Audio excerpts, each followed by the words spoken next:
Today we are going to be trying teas and I am super excited, so let's get into this. First, let's start with the cocoa and spice.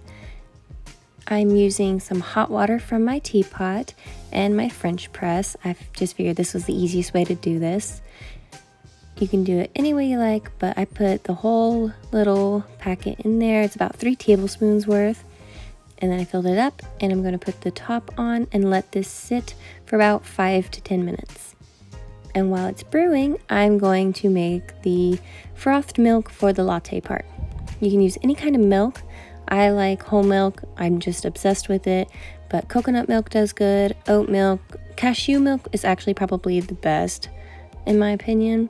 But use whatever milk you like. I had vanilla, some sweetener of choice. I don't like honey, so I'm using pure maple syrup.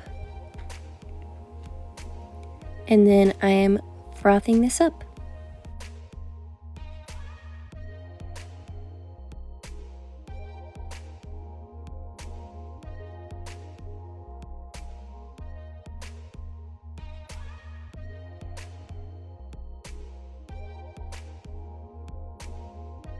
Now that this is done brewing, I'm going to push the top down to make the liquid all clear of any herbs. The key is to go super slow. This is actually sped up because I was going so slow, but that's just how you keep it from having any loose anything in your tea.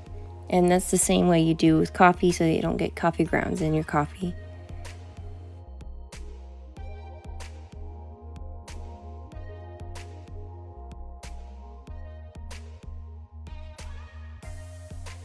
I'm going to fill up my cup, and I realized later on how bad of an idea it was to use glass in this because I am making hot lattes.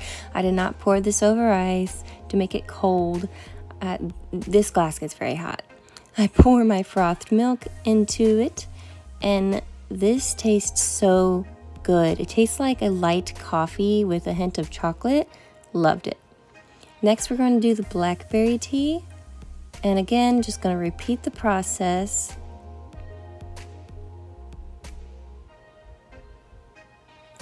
And I don't learn my lesson. I just stick with the glass cup the whole time with every drink because, you know, I want to look at the drink. It looks beautiful and glass is see-through. But yeah, just be mindful of what kind of cup you're using so you don't burn yourself, because I am using hot water to brew the tea and everything. This blackberry latte, I kid you not, tastes like a muffin. I don't understand how, but it was so good. And my kids devoured this one. Next for the peach. And this one, I adore this one. This one is actually probably my favorite because I kid you not, it tastes like peaches and cream. When I add the frothed milk to it, it tastes like peaches and cream. It's insane. And it's even good without the milk in it. I did try it just like this and it tastes like peaches. Like, it is such a good tea. It doesn't need anything. This tea is a rock star all by itself. But if you want to kick it up a little notch, peaches and cream latte, this is what it tastes like. And it's probably because of the maple syrup, but definitely give this a try.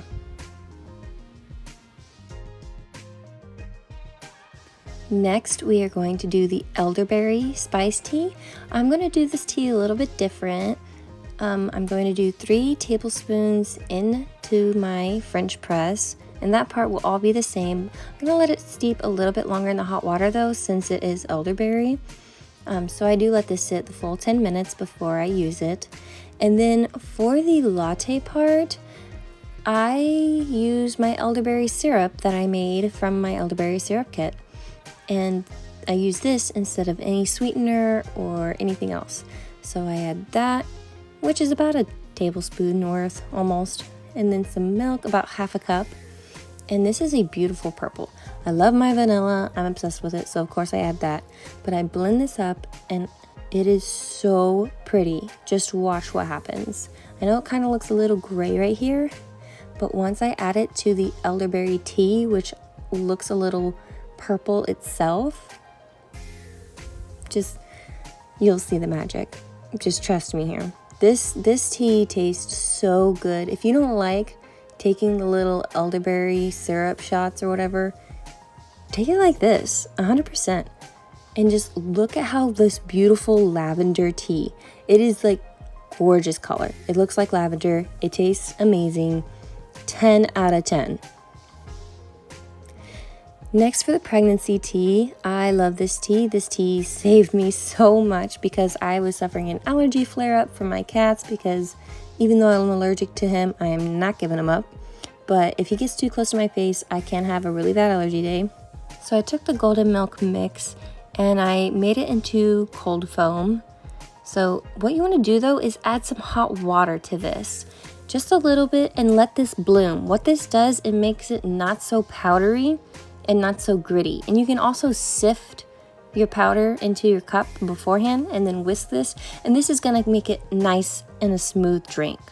After you let it cool off, because you don't want to burn your honey, add your honey because you want all those good benefits. I do not like honey, guys, but I love this drink, and I use local honey, which is probably why it tastes a little bit better. I think that your environment definitely changes the taste, so local honey is better for you. Add your milk of choice. Again, I'm obsessed with whole milk, but coconut milk does amazing with this. Blend that up, and while I am waiting on that pregnancy tea to still steep and brew, I'm going to show you just how to make a turmeric latte. You take your milk of choice and you froth it up. Just froth it really, really good. And then you're just going to add your turmeric froth on top of it. And I'm telling you, this is the best turmeric drink I've ever had in my life. And I suffer with thyroid issues. I have a lot of health issues and just a lot of inflammation. And this makes me feel so good. And it tastes amazing. If you do not like turmeric, you will like this. It makes it worth it. Try it. I promise you. 10 out of 10. Obsessed. I'm just drinking it. Like, I can't stop. It is so good.